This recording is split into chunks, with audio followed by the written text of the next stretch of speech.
예수 실제라는 제목으로 말씀을 나누겠습니다. 누군가가 실제인지 아닌지를 판가름하는 기준은 무엇일까요? 다시 말해 어떤 인물이 역사적 실제인지 아니면 허구인지를 판가름하는 통로는 무엇입니까?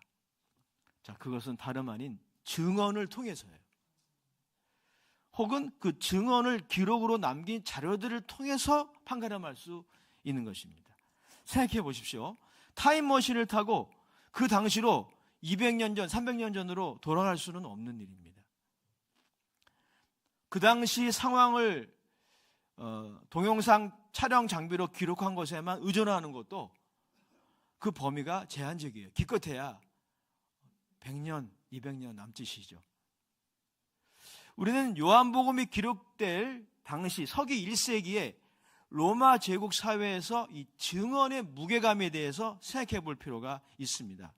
오늘날도 그렇지만 당시 1세기 상황에서 증언이라고 하는 것은 법정적인 용어였어요.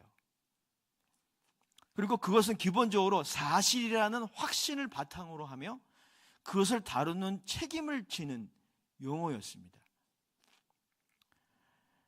그런데 사진이나 동영상, 음성 파일, 오늘날에는 이런 자료들이 증거로 제시될 수 있는 시대죠. 하지만 당시 이런 것이 불가능했습니다. 이런 시대에 사람의 증언의 무게감은 상당했어요. 그래서 이 법정에서 위증을 하는 것은 굉장히 중한 죄로 다뤄졌습니다. 구약 성경의 출애굽기 20장 16절에 보면 10계명에 나오는데 10계명의 마지막 계명도요, 그냥 거짓말하지 말라 이게 아니고 이렇게 나와 있습니다. 이웃에 대하여 거짓 증언하지 말라. 이 법정의 그림을 전제하고 있는 거예요. 한 사람의 거짓 증언으로 다른 한 사람의 운명이 달라질 수 있으니까요. 그래서 구약 성경은 위증을 심각한 범죄로 다룹니다. 또한 하나님은 이스라엘을 택하셨는데 이유가 있어요. 하나님의 증인으로 택하셨다. 이렇게 말씀하고 있는 것입니다. 그만큼 여러분, 이 성경이 기록될 당시에 이 증언의 무게감은 오늘날과 사뭇 다른 거죠. 자, 우리 상식적으로 한번 생각해 보겠습니다. 이순신 장군이 실제 존재하는 인물이었음을 우리는 알고 있어요. 어떻게 합니까? 타임머신을 타고 그 당시로 돌아가 본 분이 여기 계시기 때문이 아니에요. 당시 상황에 대한 사진이나 영상물이 있어서가 아닙니다. 어떻게 우리가 그것을 압니까? 이순신 장군에 대한 증언 혹은 자신의 증언, 난중일기와 같은 그것을 글로 적어놓은 것들을 통해서, 그리고 그 기록을 먼저 본 사람들의 증언을 통해서만 아는 거예요. 우리 중에 어느 누구도 꿈에 꿈을 꿨는데 직통계시가 임해서 이순신 장군의 실제성을 알게 된 사람은 단 한 사람도 없습니다. 자, 그러면 예수님은 실제였을까요? 예수님이 메시아라는 것은 구원자라는 뜻이에요. 하나님이 보내신 구원자이심이 실제일까요? 이 말은 이렇게도 질문할 수 있는 거죠. 예수님이 우리의 인생의 모든 문제의 열쇠이심이 실제일까요? 아니면 혹시 기독교라는 종교에서 만들어낸 허구가 아닐까요? 자, 이러한 근본적인 질문을 할 수가 있죠. 만약 허구가 아니라면 우리가 그것을 어떻게 알 수 있는 겁니까? 다시 말씀드리면 영화 터미네이터에 나온 것처럼 타임머신을 타고 과거로 현재로 왔다 갔다 할 수 없어요. 또한 지금 당장 팔레스타인 지역으로 가면 그분을 만날 수 있는 것 또한 아닙니다. 자, 그렇다면 예수님이 영어로는 리얼, 레알이라고 발음하는데 예수님이 실제라는 것을 어떻게 알 수 있습니까? 자, 그것은 이순신 장군의 역사적 실제성을 알 수 있는 것과 같은 원리예요. 예수님의 실제성을 알 수 있는 것은 그에 대한 증언을 통해서입니다. 그리고 그 증언에 대한 기록, 그게 성경이에요. 이것을 통해서 알 수 있는 것입니다. 자, 우리는 본문을 통해서 두 사람의 증언을 발견하게 됩니다. 한 사람은 침례 요한이고 한 사람은 침례 요한의 제자 안드레입니다. 먼저 본문을 통해 침례 요한의 침례 요한의 증언을 보게 되는데요. 35절 36절 같이 읽어보겠습니다. 시작. 또 이튿날 요한이 자기 제자 중 두 사람과 함께 섰다가 예수께서 거니심을 보고 말하되 보라 하나님의 어린 양이로다. 침례 요한의 제자들은 다름 아닌 침례 요한의 증언을 통하여 예수를 따르게 됩니다. 자, 37절이죠. 같이 읽어보겠습니다. 시작. 두 제자가 그의 말을 듣고 예수를 따르거늘. 보통 여러 역사적인 증언들이 있는데 오염이 되는 증언이 있어요. 그 사실성을 의심할 수 있는 증언들이 있습니다. 어떤 경우입니까? 증언하는 자가 그 증언을 통해 손해를 보게 될 때 증인은 자신에게 유리하게 상황을 만들려고 증언을 오염시켜요. 왜곡합니다. 자, 하지만 침례 요한을 보십시오. 그는 자신에게 불리한 증언을 하지 않습니까? 침례 요한의 증언을 통해 그의 제자들, 어제까지 그의 제자였어요. 근데 하루아침에 예수님을 따르는 그의 제자가 되니까 말입니다. 침례 요한은 자신의 증언으로 불리한 상황이 된 겁니다. 여기서 우리는 침례 요한의 증언의 신빙성을 발견하게 됩니다. 그는 자신의 증언이 가져올 불리한 상황에 대해 고려하지 않았어요. 즉 그는 있는 그대로 증언한 것입니다.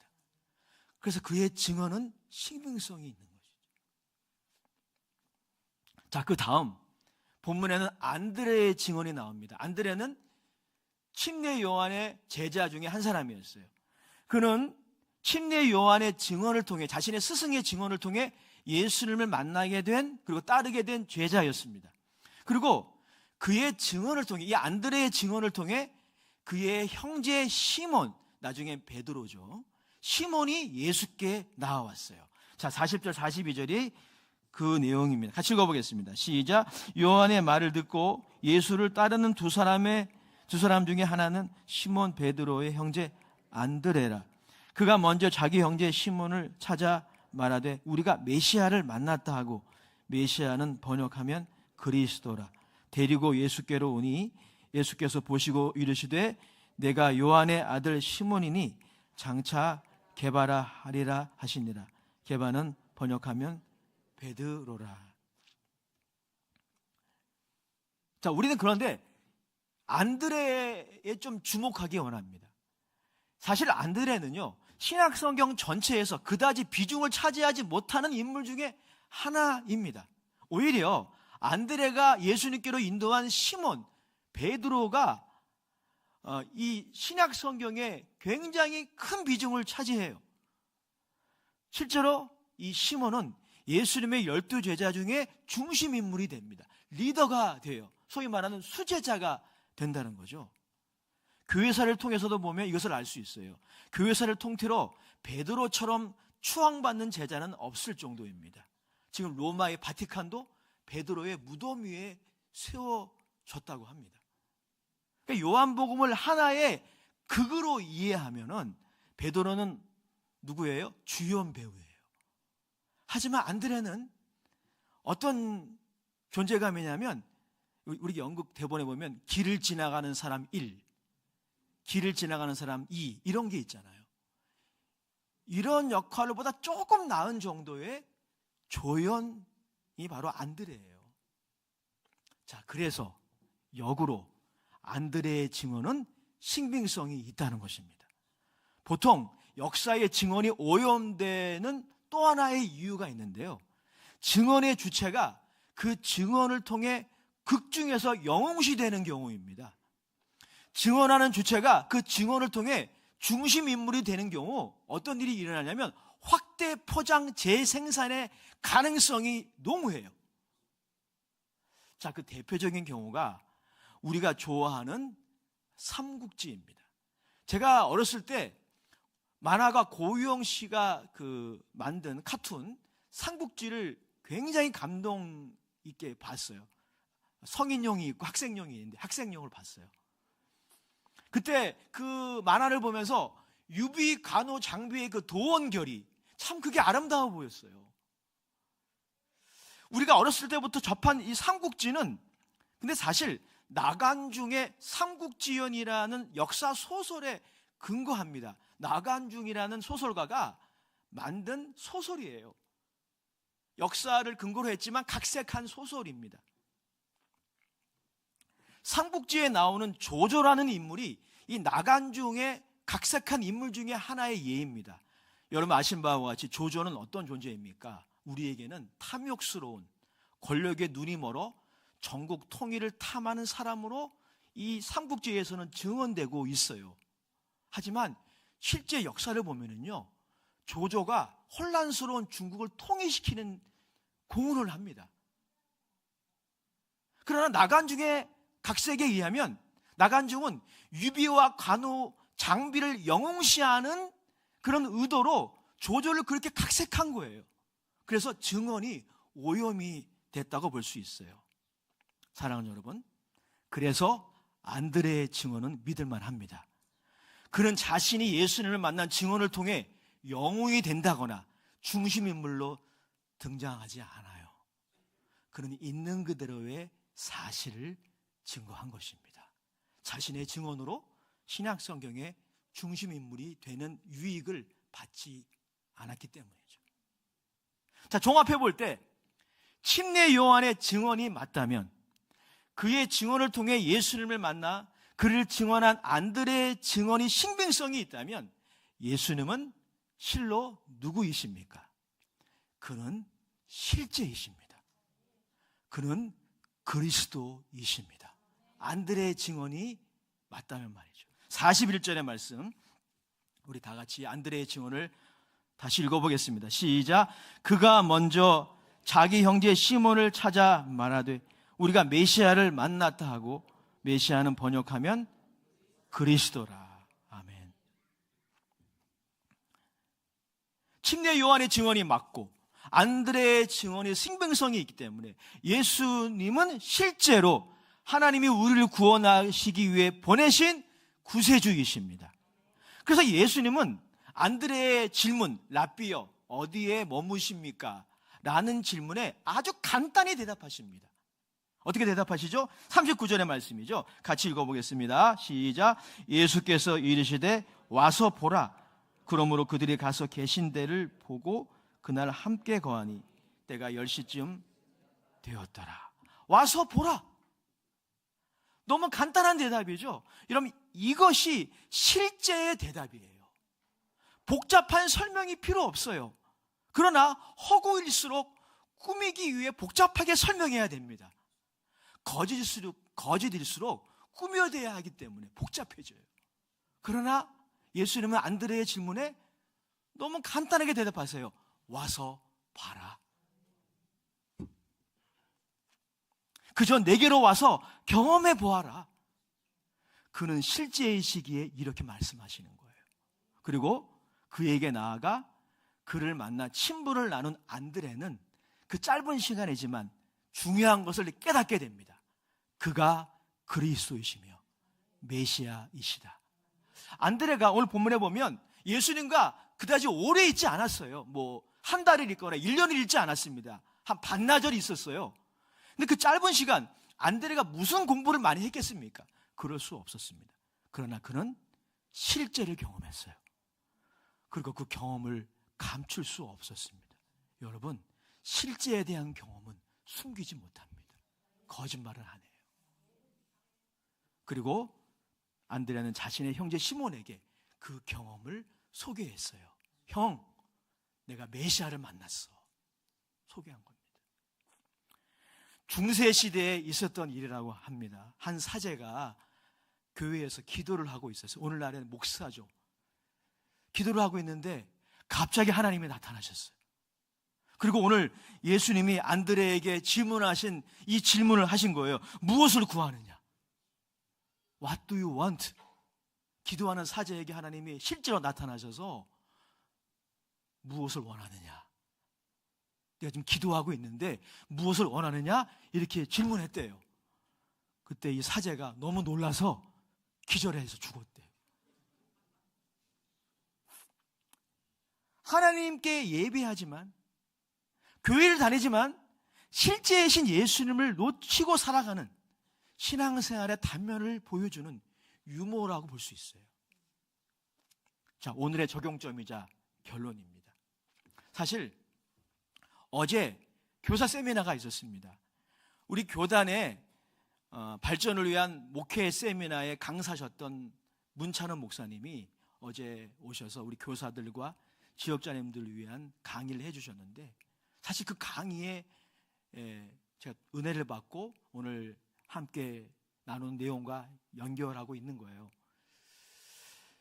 강사 목사님에 의하면 오늘날 우리가 지금 경험하고 있는 이 AI 시대가 교회의 위기가 될 수도 있지만 기회가 될 수도 있다고 진단해 주셨어요. 그럼 왜 기회일까요? 제가 재인용해 드리는 겁니다. 자, AI 시대의 특징 중에 하나가 뭡니까? 가상현실과 증강현실의 시대이죠.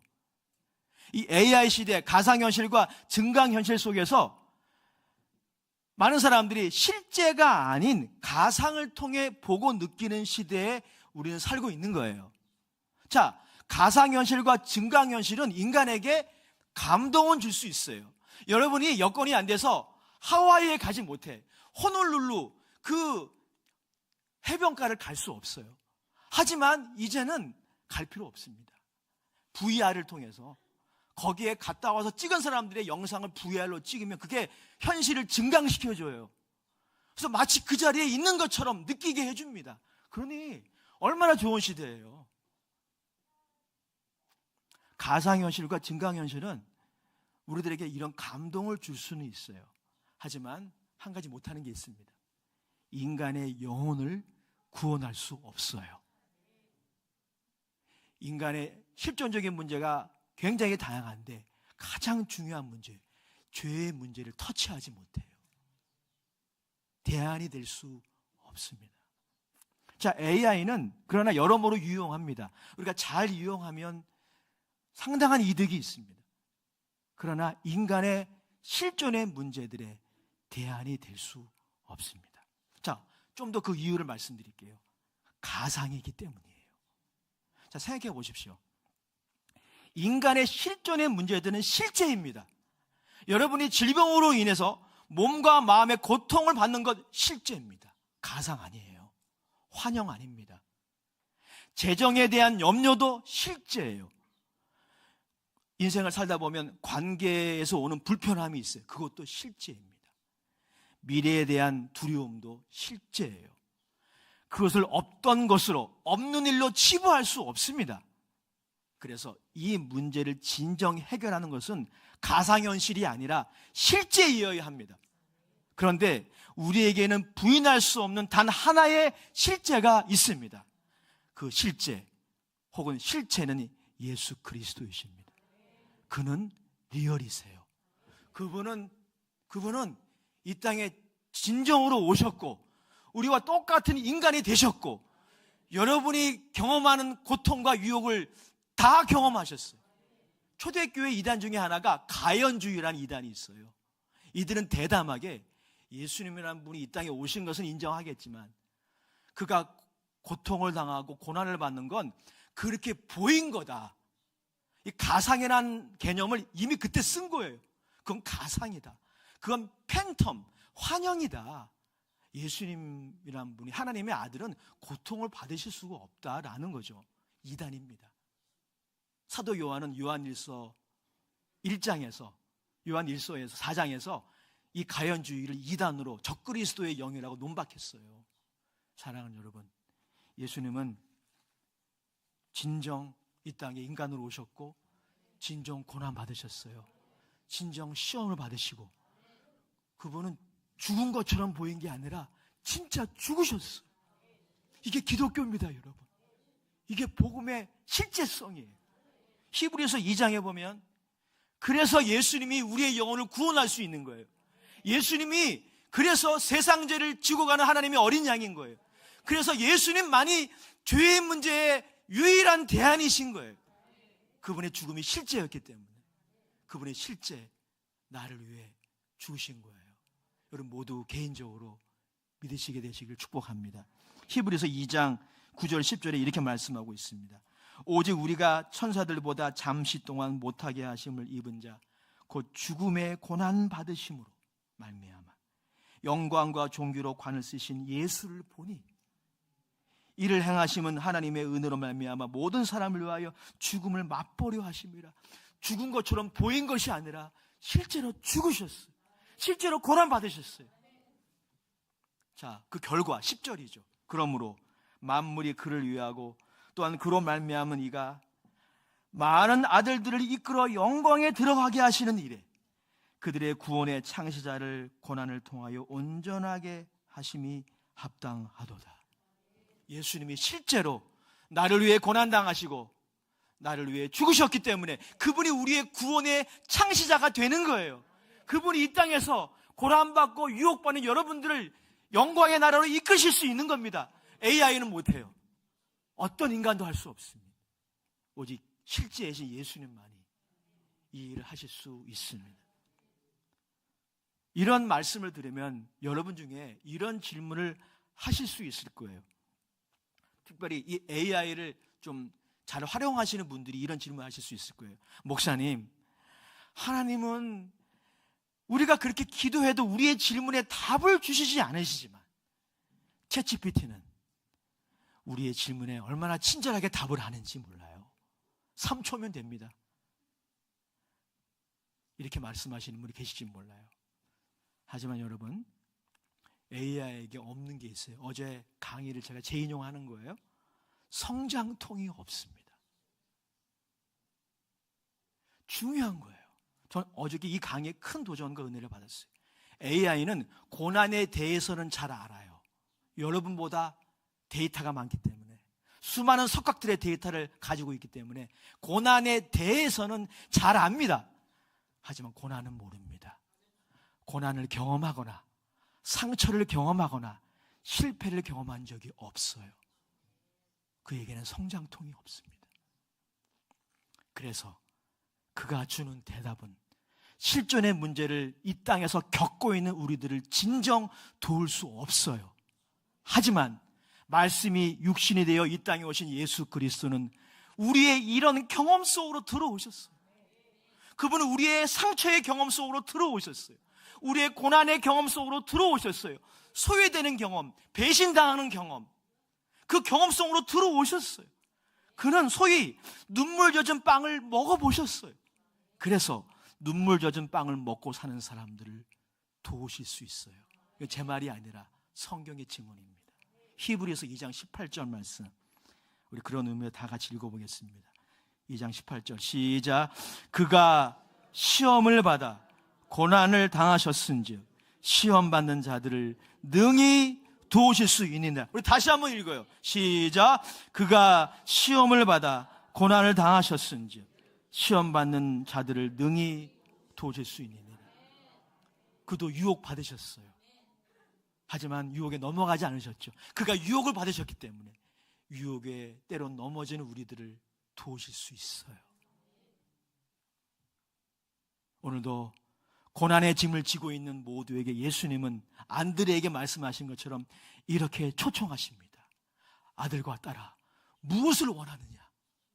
와서 경험하라.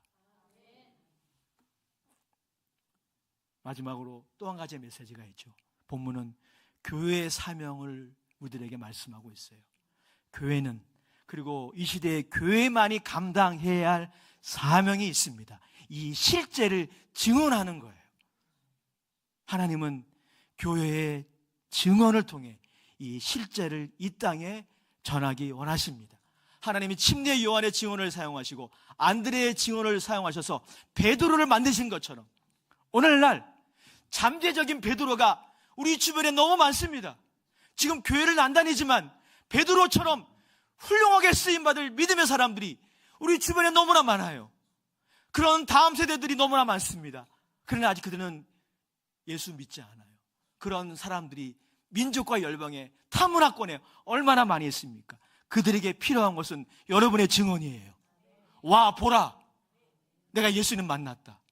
여러분의 증언을 통해 그들이 예수를 믿게 되는 거예요. 이게 교회의 사명입니다. 교회는 이 일을 주님 오실 그날까지 해야 돼요. 이 사명 때문에 예수님은 십자가에 죽으시고 부활하시고 하늘로 올라가시면서 제 아들에게 한 가지 약속을 하시고 또 사명을 부탁하셨어요. 우리 그 부분을 같이 읽고 마치겠습니다. 사도행전 1장 8절인데요. 사도행전 1장 8절 다 같이 한번 큰 소리로 예수님의 약속이자 부탁이십니다. 같이 읽어보겠습니다. 시작. 오직 성령이 너희에게 임하시면 너희가 권능을 받고 예루살렘과 온 유대와 사마리아와 땅끝까지 이르러 내 증인이 되리라 하시니라.